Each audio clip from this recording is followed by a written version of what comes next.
My prom date and I made the mutual decision that we would not kiss because we respect each other too much. And he is a gay man now, and I'm a lesbian, and I'm really grateful for that night. We had a lot of fun, but the fact that we thought that we were so like pious, self-respectable young kids that we like had so much care for the other one that we would not kiss is hilarious to me. Like, I really thought I was doing something that other women weren't capable of. Like, I was resisting urges, but it's just that the urges were never there. I couldn't resist kissing my female friends. If I had the opportunity to kiss my friend Chloe, I was kissing her on the lips. And if I had the opportunity to kiss Matthew, I was resisting out of purity, out of righteousness. Hi, welcome back to the Cross My Heart podcast. I'm Hannah Beck. Today is another solo stoned episode where I have taken an edible. So I'm going to ramble at you, talk at you, answer a couple questions, and hopefully we'll have a silly, fun time without a guest. We'll be back to our regular episodes with a guest next week. The edible I'm taking today is called the Petra. It's called the Petra Cannabis Infused Mints. It is 2.5 milligrams of THC per serving. Someone asked me if I was sponsored by weed companies, and I'm not, but I think that would be really funny. I have turned down a lot of sponsorship opportunities in the last month. I keep getting asked to do Ozempic ads, which is awesome. I wish that would stop happening. I keep getting emails that are like, hey girl, we've been seeing your content. We love it. We think you'd be a great fit for a GLP-1. And they're like offering me free Ozempic if I document my weight loss journey with my audience. And that's simply something I would never do. The version of myself that sits before you today on May 18th, 2026 will not take Ozempic and will not document it for my audience. But they are offering insane amounts of money for me to do so. And I keep saying no. So that's currently what I'm experiencing in the brand deal space, but it might be fun if weed sponsors me eventually. Does weed do sponsorships? Does YouTube let that happen? I don't know. Anyway, the fidget toys of the day. These are your favorite, obviously. We've got Caterpillar Guy, really good one. Gumdrop has been my favorite recently. I enjoy that there's a lot of like resistance. So if I'm feeling very stressed, it's like, this is hard to squish and it makes me feel like I've exerted some sort of energy. Then okay, this one I got at a craft fair, and it's the sound. Come on. It's ASMR. In the ASMR space, oh my God, in the ASMR space, I've been obsessed with this woman lately. Her name is Jeannie B ASMR. She makes ASMR flip throughs where she'll look through catalogs from like the 40s and 50s and then like read magazines out loud to you. They're an hour long and I listen to them every night to fall asleep, and I've been obsessed with her this week. She's my current favorite ASMR creator. I've always had trouble sleeping ever since, I don't even know. I've had trouble sleeping forever, and so ASMR always helps calm me down. So I really love Jeannie B ASMR's content. She's my current top ASMR artist. Other fidget toys. Oh, this is an oldie but a goodie. Matthew and I think took this from his parents' house when we moved. This is flat. It's like a flat silver slinky that when you open it looks like a pumpkin, and it's a very fun fidget. So that's my fidget haul while we're getting into the podcast. When I have guests on this podcast, I do segments. I have never done those segments with just myself. So I'm going to try it this week and see if it works. And you can comment and let me know if you love it or hate it or whatever. But my first segment, as always, is Roses and Thorns. So my rose for this week is that I recently got back from a trip to New York City, and it was really, really fun. I went with Avery and Matthew and my friend Caitlin and Avery's boyfriend Alex, and we stayed in my friend's apartment, Rogue, actually, the first podcast guest I ever had, and we had so much fun. I was there to film a podcast episode with an iconic lesbian, Shannon Beveridge, and she was so sweet. We had a great conversation. I loved her team. It was crazy to film a podcast in a real studio. I film a podcast on my couch with an iPhone, and and it was fun to like see, I guess, like the future of what this podcast could look like if I keep going. So that's really fun. And then my thorn is that after getting home from New York, I got very, very sick and just like exhausted, kind of like a can't get out of bed type of sick. And so I'm a bit behind on content and work and other things like that, just because I think something about sharing a subway with thousands of strangers every day, it just like the I have never come back from a New York trip. I go to New York a couple times a year, and I have never come back healthy. I'm fine now. Strengthens the immune system. You know, it'll like prepare me for an eventual move there. But TBH, that sucked. The next segment that I usually ask my guest is, what are you starting a cult for? So this week, oh my God. Okay, this week I am starting a cult for the Sheep Detectives. Okay, if you haven't seen The Sheep Detectives, it is a children's movie. It's like a 2-hour-long children's movie starring Hugh Jackman, Julia Louis-Dreyfus, Bryan Cranston, many more. There's like Nicholas Galitzine, like a very star-studded cast, and I loved it. I watched it with my friends. We sobbed in the theater. I genuinely have never laughed that loudly in a theater or cried that hard in a theater. It is like obviously a goofy kids movie about a sheep detective. Okay, it's not gonna win an Oscar. It is not a Cannes Film Festival contender, but it is very perfect to me. it was like I don't know. I think if I was a parent and I went to see The Sheep Detectives, I would be pleasantly surprised. It had so much heart. Like there was these big themes about like grief and loss and paying attention when hard things are happening instead of just looking away. And it was really beautiful. It was like a moving kids movie, and I just really wasn't expecting it. We were like, let's get high and go watch this stupid sheep movie, and it ended up being an incredible experience. I literally made a Letterboxd just to review The Sheep Detectives because I loved it so much. So if you haven't seen it, I would highly recommend it. It is corny as hell. Like, don't go expecting a good movie. Go expecting a kids movie about sheep detectives, and I guarantee you will have a good time. So that's my starting on cult for. Forgive me but is my little hot take segment where I say forgive me but. Okay, this one's kind of weird, but forgive me but old media is really interesting. I have been engaging with old writing and movies and TV shows lately, just like to expand my mind a little bit. I think I've been in a TikTok scroll loop for a while where I feel like I'm not getting any smarter. Like I feel like I'm getting dumber scrolling through these 30-second videos. So I've been trying to engage with like classic movies, music, and literature to kind of like feel smarter, I guess. I don't know. But I'm currently reading The Great Gatsby. Hold on, let me grab it. Okay, I got it. I'm currently reading The Great Gatsby, and I've been flagging all of these places in the book where this book was written in 1920, I think, or published in 1920. I've been highlighting all of these places in the text where I feel like I'm reading a book that could have been written today. It's just incredible how these themes and stereotypes and jokes that we make have always existed. Like when you think about art, it's like nothing is new, and I don't know. It's just almost comforting to know that like all the stories we're telling have already been told or are part of a fabric that's bigger than ourselves. I don't know. I think maybe I am a bit high. That sounds like a very high thought, Hannah. Here's the passage. If you don't know the story of Great Gatsby, it doesn't matter. But this is Nick, the narrator's description of Tom, who is Daisy's husband. Daisy's husband, among various physical accomplishments, has been one of the most powerful ends that ever played football at New Haven, a national figure in a way, one of those men who reach such an acute limited excellence at 21 that everything afterward savors of anticlimax. His family were enormously wealthy. Even in college, his freedom with money was a matter for reproach.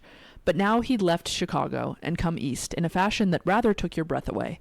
For instance, he'd brought down a string of polo ponies from Lake Forest. It was hard to realize that a man in my own generation was wealthy enough to do that. And then a little later, I had no sight into Daisy's heart, but I felt that Tom would drift on forever, seeking, a little wistfully, for the dramatic turbulence of some irrecoverable football game. The thing that was so compelling about this, to me, this trope of like guy that peaked in high school football or college football, this like asshole boyfriend, is a concept that I have seen in movies and music and TV shows for my entire life. Like guy that peaked in high school, all he had going for him was football, and now he's kind of a shitty guy to be around. I was just fascinated reading that in a book from 1920, you know? I'm reading Great Gatsby because I have a recent hyperfixation with the Gilded Age, not the TV show, just like the era in history. I was obsessed with it as a kid from like the 1880s, from like post-industrial revolution to the Great Depression. So like in America, probably like 1880s to 1920s, there's this era in America that is like booming with jobs and immigration, and it becomes this like melting pot of people from all over the world. Socialites go to America because it is the place to be. And if you have watched stuff like Bridgerton, you know there are these insane rules with etiquette. So like where the forecast to go, who is seated where, what type of place settings you have for different types of events. These like insane, rigorous etiquette. Your ability to conform to social rules was an indicator of your wealth, your status, your like rightness as a wealthy person. We have this concept of new money, right? New money versus old money. And there was a sort of witch hunt at the time for whether or not you were old or new money. Like you were more of a valid, I put that in quotes, more of a valid member of society at the time if you were seen as old money versus new money, because people that recently came into wealth had access to a lot of the same pleasures of life that people with old money had. People like the Vanderbilts, people who like the Rockefellers, people that have stake in oil or steel or like these new big booming industries. And so in order to like distinguish those things, they used etiquette, these crazy rules like where the spoons go, to be able to distinguish whether another person was old or new money. So I've been finding that really interesting lately. I love the Gilded Age. I haven't watched the show yet. I should, but that's my current history hyperfixation. The passage of time, wow. Also interesting, I was talking about the ASMR videos. My favorite ASMR artist right now is Jeannie B ASMR, and she does flip throughs where she'll read magazines from like the 1940s and 50s out loud to you. So she'll like flip one page at a time through these vintage magazines, and it's so interesting to see that like advertising has largely stayed the same. I don't even know, just like this copy is on the page that's like, want longer fuller lashes, try Revlon, and it's this ad from 1960, but it's something that I would see on the street now. I don't know, this is like probably not interesting. I think that I'm just high and thinking about the passage of time, but like essentially I'm trying to say that I have been really connecting with the idea that like time, generations, trends happen in loops, like how a trend will come around and then go back again. Like we're all, I guess what I'm trying to say is that being alive, experiencing the world is like living in a story that's already been told before, or like repeating a story that's already been told before, which is why like a lot of people now dress with similar silhouettes that were in the early 2000s, and those silhouettes were referencing silhouettes from the 70s, and like just the same with fashion, the same with design, the same with art. Like we go through these literal cycles as a society, and it's, I guess, comforting to know that we've always been doing this, you know, like we are all people, we've all been born and we've all died, and we're all, wow, the edible is definitely, that's a high thought. Anyway, I'm happy to be alive with you at the same time as you all, and it's kind of like sad but also comforting to know that the thoughts that I'm having have been thought before. Well, that's my high thought for the day. Forgive me, but engage with old media. I have another forgive me, but actually. Forgive me, but you should have alone time on trips. I went on a trip with my friends, and like I said, I wasn't feeling super well for the trip, but there was a time where everyone in my friend group was going to take the train to Coney Island and go hang out for the afternoon. None of us had ever been before, and I wasn't feeling well, so I just looked at my friends and I was like, hey, I'm not feeling well. I'm going to go back to the apartment, the hotel by myself, and chill out, take my little headache meds and take a nap, and then I'll be ready to have fun later tonight. And I did have fun. I don't think you have to like pretend to be having fun the whole time on your vacation. Like if you want to take a break, you can. You don't have to do everything together. And then I ended up, because I rested, I ended up being able to go out to some gay bars at night because I had taken that rest. I think that's how fights happen with friend groups on vacation, is like someone doesn't want to be there and is forcing themselves to. If you're not having fun in the moment, go do something else and come back to the group when you feel better. And this could apply to anything outside of trips, by the way. Like if there's a hangout at a bar and you don't want to go, don't mess it up for everybody because you don't want to go. If you don't feel like you can be normal, leave. You don't have to be there. And that's not a moral judgment on anybody. Just no one is forcing you at gunpoint to hang out with your friends. So if you don't want to, you can leave, taking care of yourself so that you can show up as the best version of yourself for your friends, I think is important. I'm not confessional questioning myself. That feels boring, but I will answer a couple questions that you guys have asked me as part of my Q&A segment for my solo stoned episodes, which one of you named this, by the way. I got a message from someone that was like, you should call them solo stoned episodes.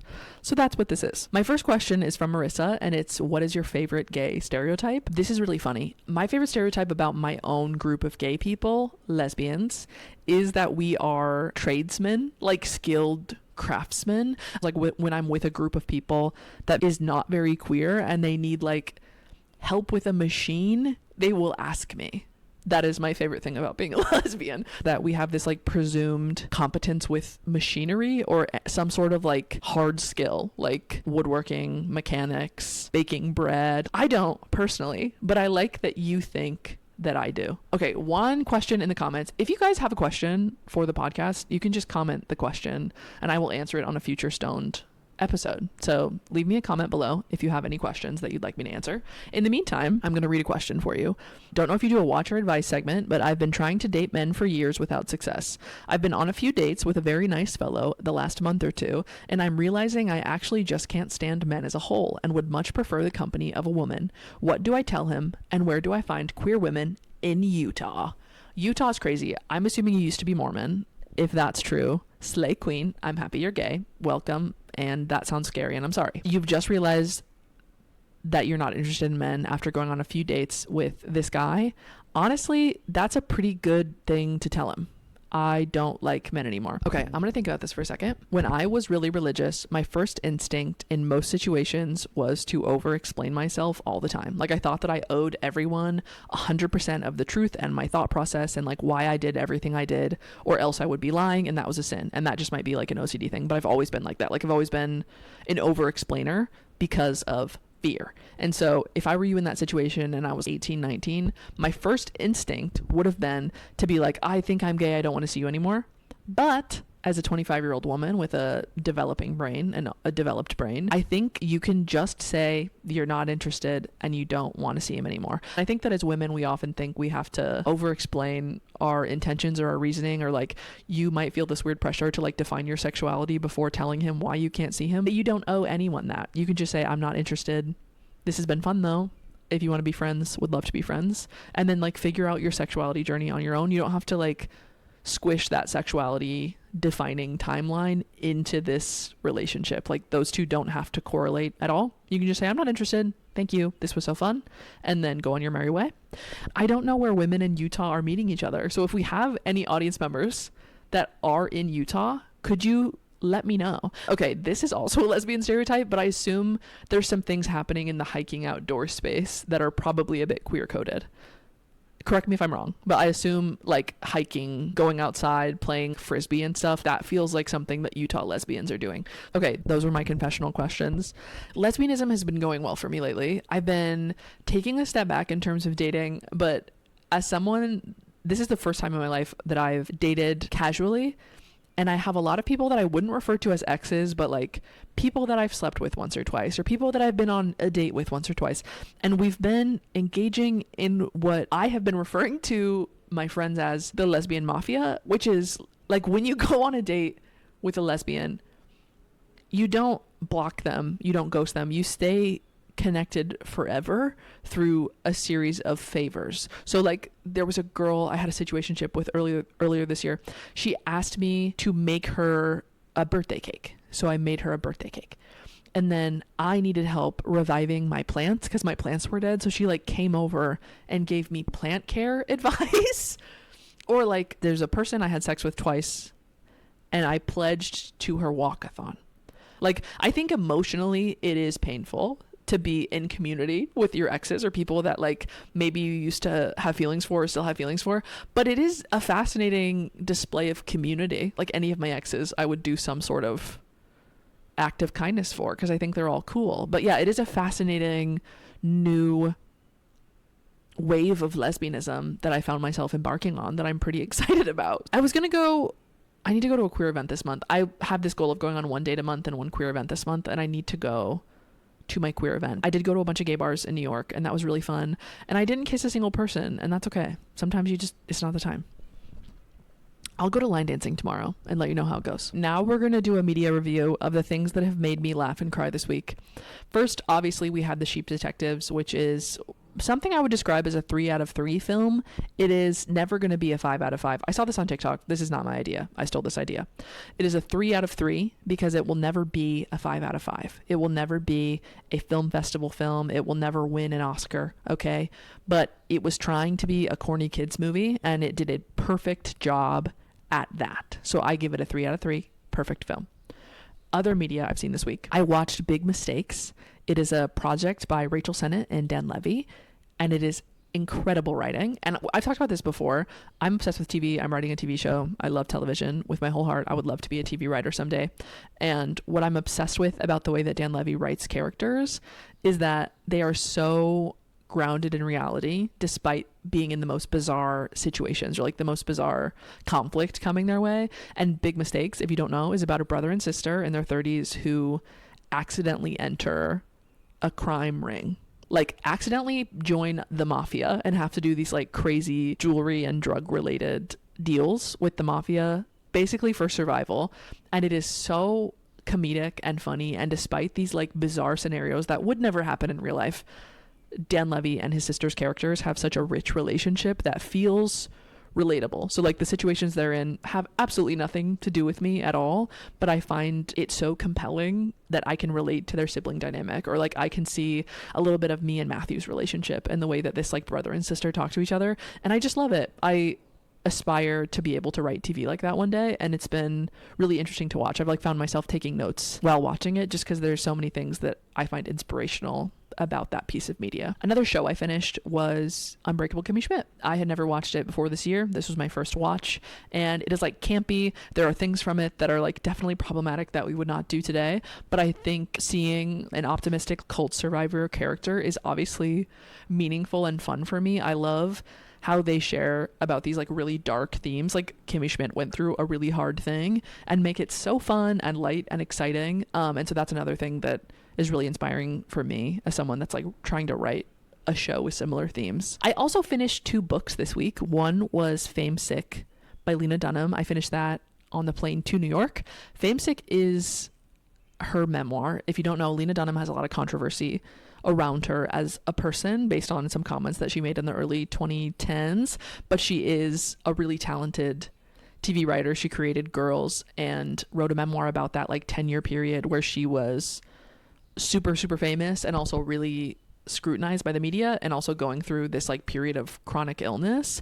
And I found the book to be really honest. And I think the fun thing about memoirs is that you can kind of like armchair psychology the writer. Like you can make assumptions about the way that they grew up or what mental illness they have. I love reading a memoir and, I don't know, guessing what the hell was wrong with the writer. And I know that's probably an imposition, but I think everyone does that. I started watching Girls a few months ago, and I've been really fascinated with just like who Lena Dunham is as a character, as like a staple in the cultural zeitgeist.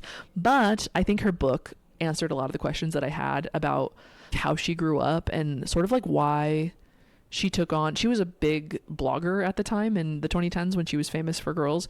She sort of had this abrasive nature of like, you guys are going to hate me anyway, so fuck you, I'm going to say whatever I want, which did get her in trouble sometimes. Getting the background on that was really fascinating, and I think she shared a really honest perspective about how she felt at the time as like a very famous 24-year-old. She was running a show by herself at the age of 24 in New York City with like a full budget, lots of cast and crew members like depended on her financially. She was in an insane position of power at a very young age, and so I found that to be really just like a new perspective I hadn't considered yet of like how she felt at the time. So I really liked the read. I've always thought she was a very talented writer. I think she can kind of make a fable out of anything, like these tiny little life moments that you don't think much about. She can turn into these inspirational stories that maybe represent bigger themes in her life. So I really like her writing style in that way. My critique of the book, I guess it's not a critique of the book as much as of her, but I found myself learning more about her upbringing and her childhood, and something that I struggled with a lot, and maybe it's just because of the way that I grew up, but she would refer to these times in her life where she was in tumultuous relationships, or she would like make poor choices or treat people poorly or be a bad boss or like, I don't know, whatever. Everyone's made mistakes. I'm not judging her for that. But she would refer to these large swaths of time in her life as this time when she was like a baby, or like she would say, I was just a kid. I was just a baby.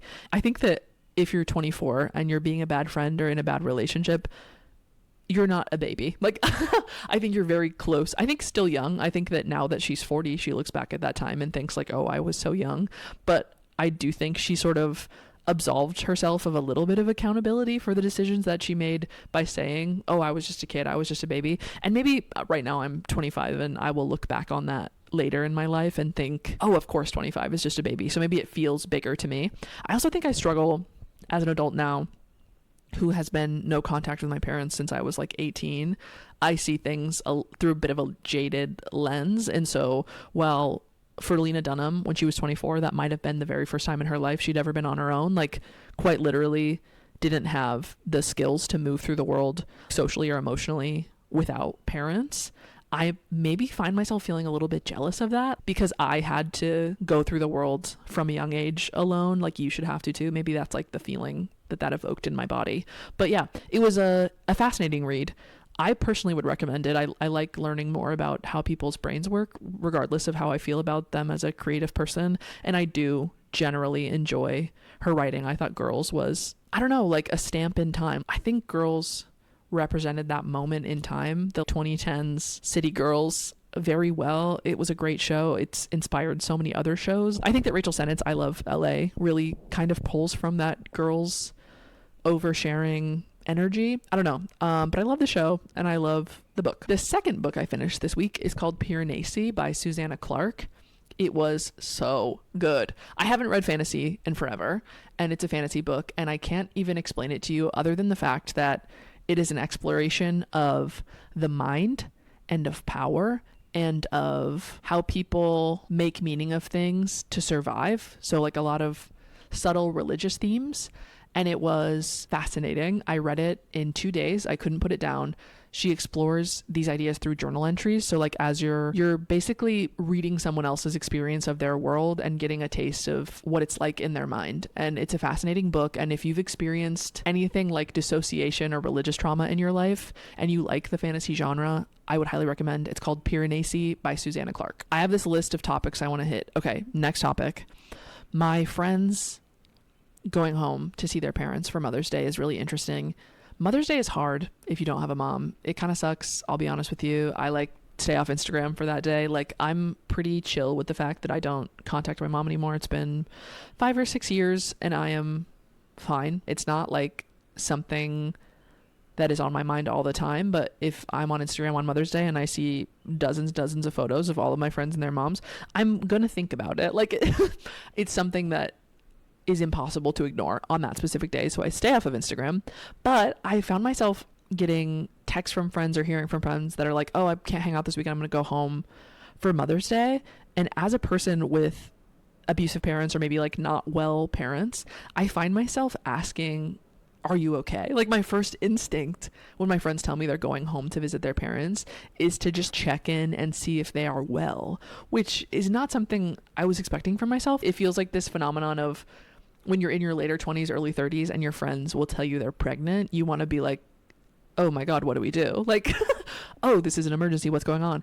And I reacted to my friend Rogue this week, who was, I'm going to go stay with my mom for this week. And I was like, oh my God, you can stay with me. Like, you don't have to stay with your mom. You can stay at my apartment. I can make you up a new bed. Don't worry about staying with your mom. And they were like, it's Mother's Day. I like my mom. And I think I just don't have the context for that. I haven't thought about that in a few years. So it was a funny little moment that happened this week that you guys are probably going to think sounds sad. Usually I say stuff that I think sounds normal and regular, and then you guys get pretty bummed by it. So whatever. I'm getting really fucking high. A goal I've had recently is to dress like the girls I thought were really cool when I was in middle school and high school. And I have these like flowy pants on and this flowy blue top, and I feel so much like little me, like 13-year-old me would look at my outfit and see these flowy hippie pants and think that I'm the coolest girl in the world. And I have seen so many Substack articles and TikToks about women saying that like they feel like growing up is just finding younger you again, like going back and finding the version of you that existed before the world kind of beat you down. And it's been really fun to find what little me thought was very cool and how the clothes that I liked as a kid are still the clothes that I like now. And so I've been trying to make a conscious effort to dress the way that I used to want to as a kid but wasn't allowed to because of the religion I grew up in. So it's like really, really fun.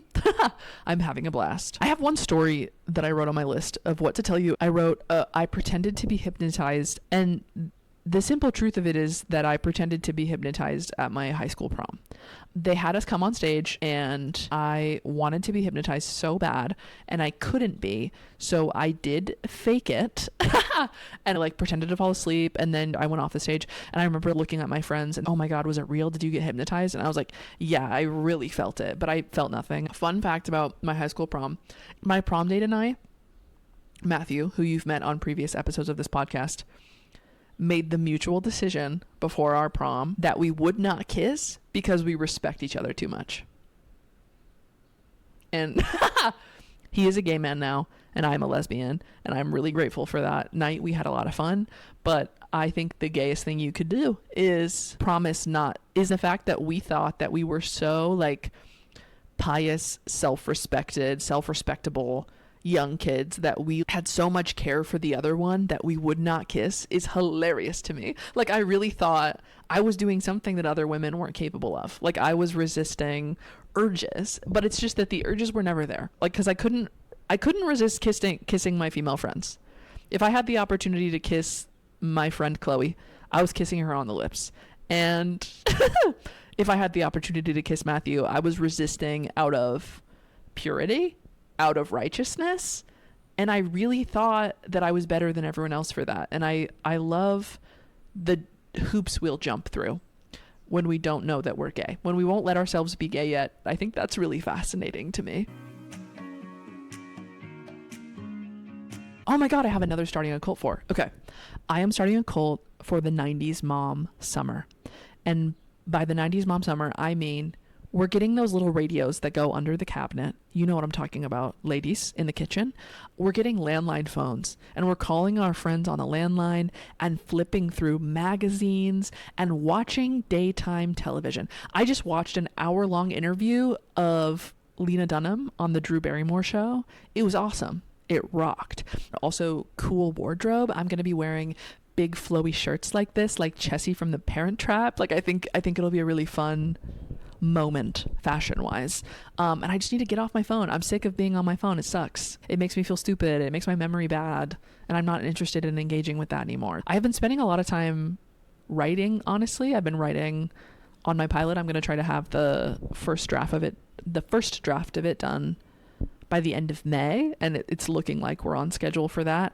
I've been writing essays. I don't know, you guys know, as a kid I wrote in my diary every single day, and I think I am the most stable when I'm in conversation with myself and I am writing in a journal or a diary or talking about like what I want and what my goals are. And I find myself, I don't know if this is like woo woo, but like the most beautiful opportunities come my way when I am in conversation with myself, when I'm doing things that are aligned with myself, and writing just like has always helped me achieve those things. I had to stop to eat a snack. Applesauce break. I like applesauce. Fuck. I think I might be too high to finish this episode. Wow. I think I'm too high to finish it. Can you guys leave me questions for next time? I'll have lots of answers to your questions next time. I just didn't have them this time and I thought we could just hang out, but now I'm fighting for my life. I had some really great shows this week. I had one called Uncontrolled Variables at the Lincoln Lodge in Chicago. And it's essentially a science comedy show. So they have a researcher come on stage with a thesis and like the research they've been working on for their whole PhD. And then they have comedians come up and read their PowerPoint presentation, their statistics, their data, their graphs with no context of what the research is about. So I had to like improv a research presentation, which was really interesting because I studied cognitive neuroscience in college and I have done many research presentations, but doing this with no context at all of what the research was about was very fun with like some comedic skills. And then I did a great set for a great audience. I'm going to have some new clips coming out of my stand-up soon, which I'm really excited about. And then In June, I have a bunch of Pride shows coming up. If you want to come and you live in Chicago, you'll see me and a bunch of other stand-up comedians do like 8 to 10 minutes of comedy. And most of the shows I'm doing are like gay or femme shows. I'll indicate it if they are or aren't on my link in bio. I'm really excited to do Mortified Chicago, which is where people essentially read their childhood diaries on stage. And Mortified reached out and asked if I would do their Chicago June show. I'm going to read my diary on stage. So if you want to see that, come to Mortified Chicago at Lincoln Hall in June. This episode was short. I hope you're cool with that. I am so high. I don't even know what's going on. I am so high. So I'm going to go. Follow me on all the things. I'll see you soon, girl. I'll see you soon. Okay, bye. Okay, bye. Okay, bye. Okay, this was fun. I love you, girl. Bye.